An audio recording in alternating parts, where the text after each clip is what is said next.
Beh, io guardo già la fase successiva che è oltre la visita, è un territorio, quello del Veneto, che paga 21 miliardi di tasse all'anno, una delle poche regioni con residuo fiscale attivo.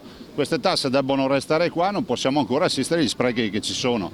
In questo momento abbiamo un danno che vale più di 400 milioni di euro per l'alluvione e la neve in montagna e dall'altro, se a noi dicono che non ci sono soldi, dall'altro in queste ore si sta discutendo un Salva Roma che vale 450 milioni di euro.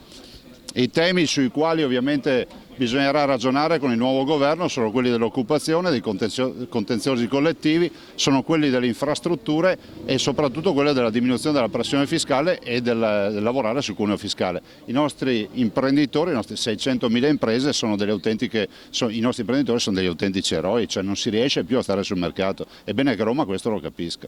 In effetti una delle sue cavalli di battaglia di Renzi è questa dell'abbattimento del cuneo fiscale. Sì, noi siamo abituati a grandi enunciazioni, le abbiamo viste con Monti, le abbiamo sentite con Letta, adesso le sentiamo nuovamente con Renzi.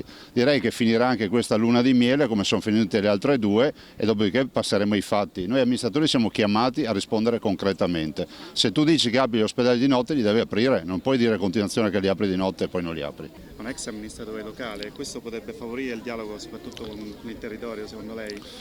Ma guardi, gli amministratori hanno l'obbligo della concretezza, lo dice uno che ha sempre fatto l'amministratore. Ovviamente la concretezza ti porta a dire che poi devi vedere i risultati, favorisce, non favorisce, questo lo staremo a vedere. Per noi ci sono dei risultati che sono misurabili, che sono quelli della pressione fiscale, che sono quelli delle opere a tutela del dissesto idrogeologico, che sono quelle dell'occupazione. Da noi le imprese se ne vanno e vanno in territori dove non si paga il 68,5% di tasse, ma si paga il 25% come in Carinzi.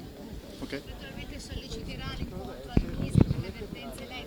Ha chiesto che venisse sollecitata entro la settimana. Io l'ho detto in tempi non sospetti, si fa il governo e ci sia subito la convocazione, non si faccia come la fase 1 che abbiamo atteso 3 mesi e mezzo. Dall'altro io spero che i lavoratori oggi vengano ricevuti, li ho visti in programma, mi fa ben sperare perché è fondamentale, non perché ci siano dei lavoratori di serie A, ma bensì perché Electrolux, poi lo sappiamo, fa scuola nei contenziosi collettivi.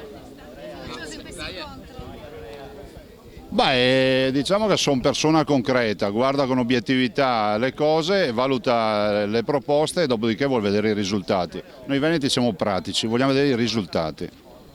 Un pasto in ospedale in Veneto costa 6,5 euro, un pasto in giro per l'Italia arriva a costare 60-80 euro.